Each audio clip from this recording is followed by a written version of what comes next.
Okay, so what I wanted to do in this video is just show you guys a little bit on how I go about thinking about attaching some of the model parts here from Master Chief to the main body. And you know, one thing I decided was, you know, I've seen people use Velcro or some other things here, but what I decided to do is use magnets. Now, depending on the type of load and how big a particular part is, you'll probably use either smaller or bigger magnets. But I will have a link in the description here. This model is going to be a behemoth, right, at 7 feet 2 inches. So, but even with that said, you know, there isn't going to be a lot of weight to the arms. And I believe that, you know, a magnet at the center here and then a couple of magnets around the rim will be more than enough to be able to attach this model to the chest. And the way that I go about doing that is I bring the model, as you'll see in a lot of my other videos here to come, into Zbrush, because there's a lot of fixes that I want to do. And you'll see some of my videos that I also fix a lot of the low poly mesh here, because believe it or not, this is going to come out in the print. But anyway, there's a lot of other videos that talk about that. So the first thing that I do is actually dynamesh the crap out of this. If you look at the geometry now, you see that there's not a lot of geometry to work with to try to fix anything. So I pretty much dynamesh it.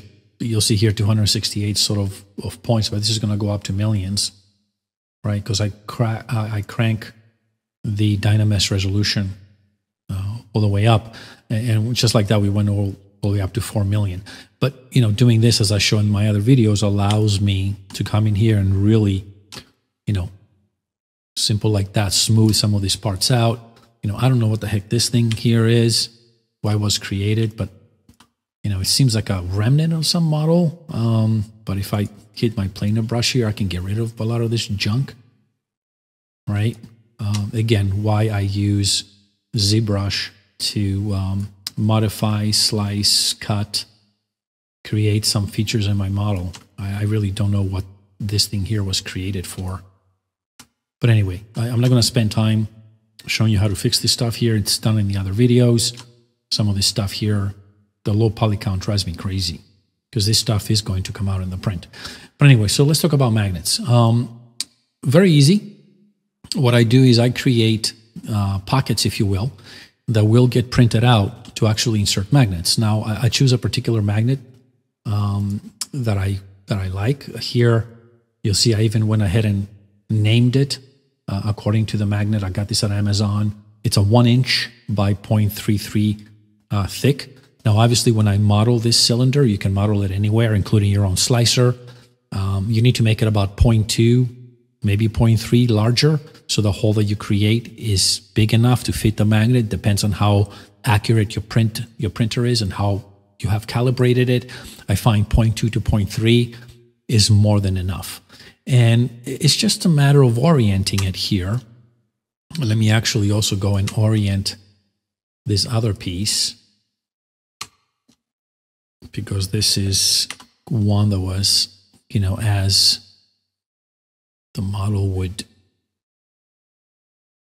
you know, don't go crazy with this. It's just, you know, straightening it out for me to be able to have a little better orientation for orienting the magnets. Okay, and we'll go back to the magnet here. I'll place one flat here. You'll see exactly what I do here in a minute. It's the easiest thing in the world. I just manipulated it in a way, just using the triad.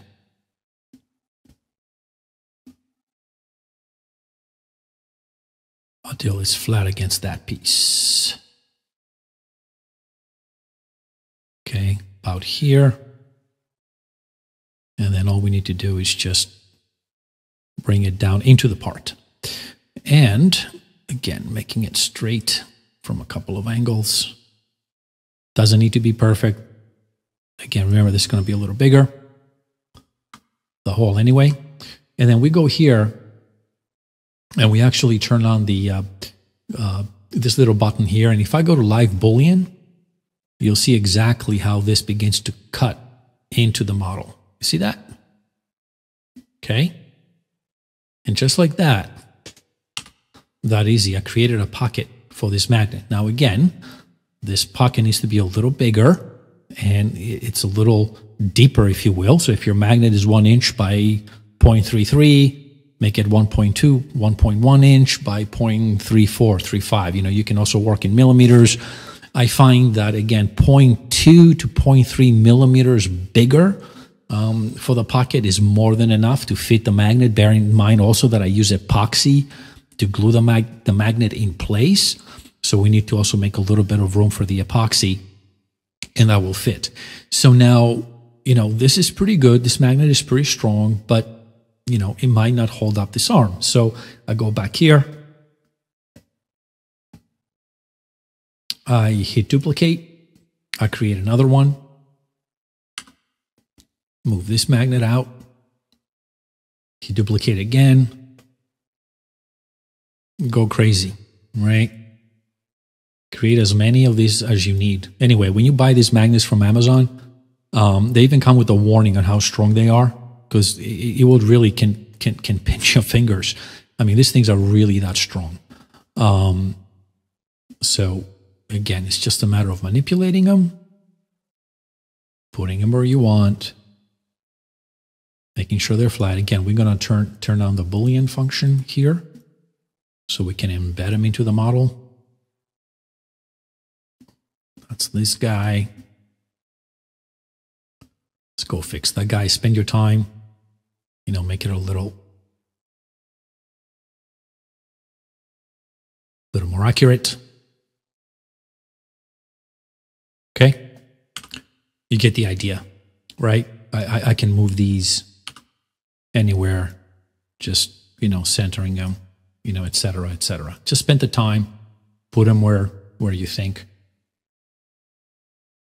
Put them where you think they're going to be more effective. Okay. Just like that. Okay. So now, as you can see, oops, I think I messed that guy up there. You don't see it anymore. Gotta pull it out a little more.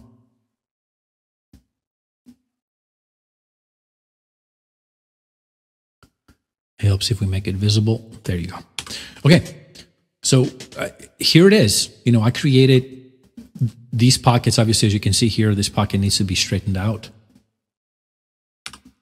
right? Just so the pocket, it's even on all sides. Try to look at it from all different angles. You can scale it just like that here, if you like. You can see that little center thing, right? And again, make it deep enough that will fit the magnet. In fact, make it deeper, because you can always, you know, put more glue underneath it. But that's that easy, right? I created 4 pockets here, could have created another one here. But again, when you see how big and how strong these magnets are, I really believe that the one in the center and a couple on the side will be more than enough to hold this model. And then when we have the chest piece here, we align this part with the chest piece, and we create the same pocket, if you will, on the opposite side, so the two will mate together. And this is how I will mate the arms to the model. This offers flexibility, right? Because later on, if you want to use a different arm, because you might want to put a different pause on the arm, pose, not pause, on the arm, right? You can. And this is the same way for, you know, using magnets to attach, let's say, the hands, because you can use a hand that's like in a fist type of pose, or then have a hand that has a different weapon. So it gives you flexibility to be able to swap these things out very easily and maybe give your model different looks. Now, will Velcro also work? Probably, right? But I think Velcro is going to be thicker and it might not mate as well. I don't know. It's something that you guys might want to try, but I find the magnet method to work very well for me. And I figured I go here and I show you this. What I'm also going to show you is in the next part of the video here, As you can see, I wanted to attach a weapon, let's say to the right leg, like the MK50 weapon. And for that, you need to embed the magnet into the model, right? Same thing for the grapple hook. The grapple hook, as you see in the little video, gets attached to the forearm. For that, you can't have the magnets exposed. It's going to make it look really ugly. So what I do is actually embed the magnet right below the surface. And as the part is printing, I pause the print, insert the magnet in, let the print continue, and now you have a magnet embedded into the model. Let me show you actually how I do that next. Okay, so I have loaded I believe this is the left thigh. Actually, it's the right thigh, sorry.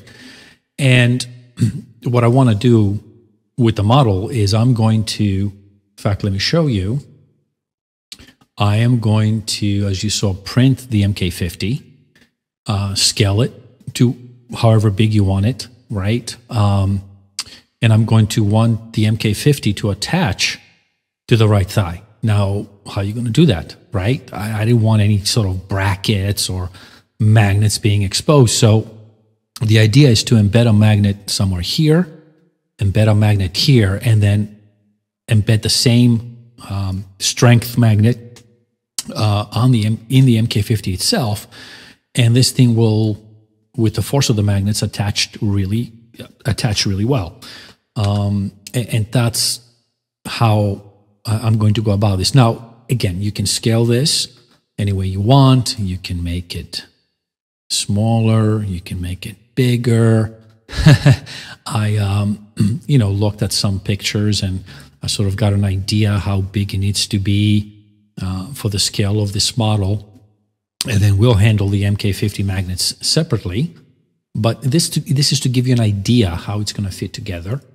And now I'm going to embed magnets. I'm going to go hide this into this part here. Now, did I mention this already in the previous videos? I'm joking. I'm going to Dynamesh the crap out of this because the low poly model in this model drives me absolutely insane, especially when a lot of these artifacts are going to come out in the print and you're going to have to sand the crap out of them. So again, you show me talk about how we smooth everything. But now for the magnet, remember we use a very large circular magnet. And we want that magnet to fit into the body. So what I do is I create a square piece here. Let me just bring it so you can see it. And create a square big enough that will fit the circle of the magnet. Remember, I think the magnet I used, again, is 1 inch by 0.33. It's 1 inch diameter. So we'll make it like, let's say, 1 1/4 inch tall, and I don't know, 1 1/8 inch wide this way. Again, you can create this square in anything. You can create it even in a slicer and then import it here. But we are going to use this square to create a pocket in the model. So as we print, we're going to pause the print and we're going to insert the magnet in there. So I want the magnet to be here, right? These are 2 places. Now, could we put 1, 2, 3 magnets? Yes. This is really all up to you and what you feel, how strong you want it to be. And then we're going to line this thing up. I think if I put a magnet here and another magnet down here, will be more than enough to hold the MK50. Rotate this. Keep looking at it from different angles. We're going to line it up. I'll show you a couple of tricks here. And we're going to embed this in the model. See, it's going in the model, but we need to know how deep. What you can do here, you can turn on this transparency tab here. You can make the rest of the model transparent. And we're going to go like that. Bring it in there, about there. Again, this has a little, okay, we need to bring it a little deeper because a little button there. Don't worry about it. These magnets are pretty strong. And that looks pretty good. Okay. Now, we can see this magnet. It's in the model. We are again going to do a Boolean, live Boolean. But how can we see that this thing caught a pocket? Well, I use another trick here to be able to like watch this, to be able to see what this thing has cut, I append a large cube like that. It does nothing but allow me to view what happens, right? If I turn on Boolean on that, notice that as I move the cube, it cuts the model. So I'm going to move it up. And let's see. Look at that.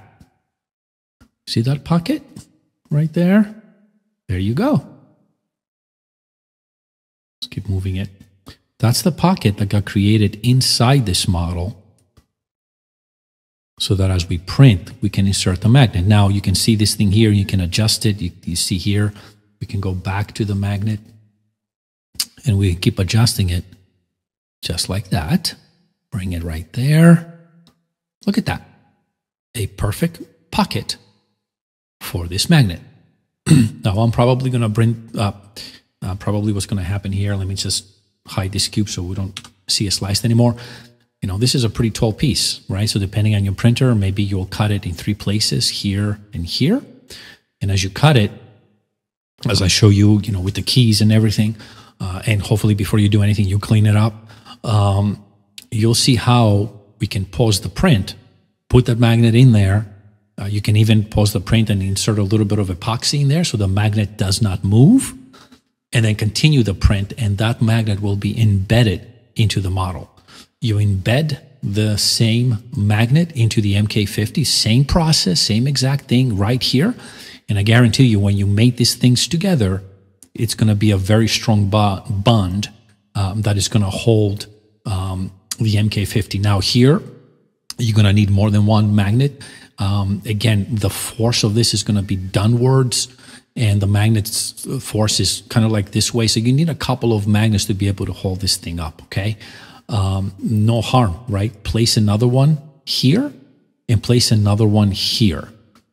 Why not? Put 3 magnets in this thing, even if you don't need them, right? But, you know, if you place less and then you find out you need more, what are you going to do then? You know, cut the model and put another one in there.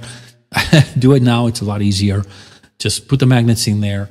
And once they get embedded through the print, you're not going to see anything, but they're going to be there to let you attach different things to the side of the model. Again, specifically for this one here is going to be for the MK50. Okay. So that's the process I go through. I just really use Booleans and a couple of simple shapes. Now, after we slice this thing, right, you can go see the video on how I slice and dice. We go up here and we say make Boolean mesh, and everything that was live Boolean is going to get cut. So when you see this model, I'll bring the example here in the slicer so you guys can see it, or what it looks like, and how we can, you know, then pause the print to embed the magnet in there. But yeah, that's the process. Okay, so here I am in Orca Slicer. As you can see, I sliced that thigh. I think it was in 3 pieces, and one of the reasons why is because I wanted to embed those magnets. I could have went a lot taller. Thank God for my rat rig. This thing is massive. I have a 400 by 400 by 400 build plate. Now, obviously, if your printer is a lot smaller, you're going to have to slice and dice this thing a little more. But, you know, I print in pretty large layers, I think 0.42. And, you know, yeah, I crank this thing in a rat rig. But let's see it on the preview here. I haven't bothered doing any of the supports. I'll usually add those depending on how much they're needed, and you know, infill and stuff like that. But I really want to show you here. If you go to the bottom, usually infill, I will use triangle if it has a lot of vertical load. Triangle infill is the best for vertical load. Most often than not, I'll probably use gyroid. I think I just left it linear here. But as we scroll up here, you probably need less infill, not a problem. Here we go. Look at this pocket here that gets created. You see that? That's exactly where the magnet is going to go. So what I do is I just scroll up. Okay, and that's where the pocket gets filled. I go maybe a couple of layers below, and here's where I pause the print. I can go right here add pause, or add a custom G code. I have a lot of custom macros that I use on my clipper. I just hit pause, and this has a macro that I created that basically leaves the build plate always at temperature. I like to print ped G at around 65 to 70 on the bed temp. I find that keeps it from warping. And then I take my tool head and I park it to the front of the printer. I turn off the heater, and I really have, I think, a timer of like 5 hours. So even if, you know, I'm not home, I have a filament sensor on the printer that will detect filament. And really, this pause macro was really meant for that, in case I run out of filament, to allow me 5+ hours, no matter where I am, to come and change that filament. But that same macro can be used to pause a print as many times as I want. So when it reaches this layer here, right, be careful also when you use supports, because sometimes the layer count will change with supports. But you know, at 169, I will hit a pause. It's going to leave the bed at 70 for 5 hours. It's going to park the tool head in the front of the printer. Let's see, the front is here, right? You can orient this any way you want, obviously. And then I take that big magnet that I have, I sand it a little bit to give epoxy something to grip onto. I mix a little bit of epoxy, very little, to put it in there, because I don't want the magnet to, you know, rattle inside the model. Very little, right? Don't overdo it. Don't, you know, slob epoxy all over the place. It's really going to not be good, especially if you begin to print again. So very little, a little dab here and there is going to keep this thing from moving around. I place the magnet in here and let that set for 5 minutes. And I just hit, you know, continue. And the printer just starts printing again. It goes over it. It closes that hole up. It finishes the print here in like 12 hours. And yeah, you now have an embedded magnet in the model that you can use for anything, really. And that's the process that I go through on how I embed magnets and use magnets to not only attach parts to the model, but also attach parts on you know, the outside, if you will, of the model, like guns, you know, et cetera, et cetera. Let me see here if I can pull up a picture for you guys on one part or a couple of these parts, actually on the print plate, so you can actually see this pocket. Okay, and here is this is actually a picture of the leg itself. As you can see, you can see the area where this was printing, and you can see that pocket as it was being formed. I will let this go for, you know, a few more layers, and then, like I said, I would insert the magnet, pause the print, insert the magnet, put a little bit of you know, epoxy in there, you know, et cetera, et cetera. Now, obviously, pay attention to the orientation of the magnet. You don't want to make a mistake, right? Put the magnet in here, and then when you put the magnet onto, let's say, the MK50, you put the magnet in such an order that instead of attracting, it repels. That wouldn't be a good thing, because then you got to go back and, you know, redo the whole thing over again, cut it out. So, you know, just pay attention to the polarity of the magnet, you know, mark it so you're absolutely 100% sure that when this gets attached to, let's say, the part that you want to attach to the model, that the magnets attract and they do not repel. And yeah, so here's a picture of the arm. You can see that this arm only really needs one of these magnets. It's more than enough to keep it in place, believe me. Now, if this was an arm that, let's say, on the right side, I think, of the model, you can use different weapons. The weapon would add a lot more weight. So instead of one magnet here, we would also place, you know, magnets around here to make sure that we have enough force to keep this thing in place. But because the magnet is oriented in this way, you put one of these big magnets inside the arm itself, and believe me, this is going to be more than enough to be able to attach this and remove it relatively easily, so you can keep changing the way the model looks. So yeah, that's really the process. And here's a shot of the MK50 that I built. on the other side of this, I think I placed the magnet here and here. Funny thing, I'd use some metallic paint, and the flakes in the paint as I was painting it, because of the force of the magnet, they started attracting, and created a sort of a circle, but I was able to take care of that with more layers. Okay, so here's a shot of the arm. I posted some of these, and again, you see the magnet in there. I have another magnet on the key here, and the two made together, really well. It's more than enough to keep this arm in place. Believe me, it's never going to to drop or anything like that. And again, it gives you the flexibility to be able to change it out.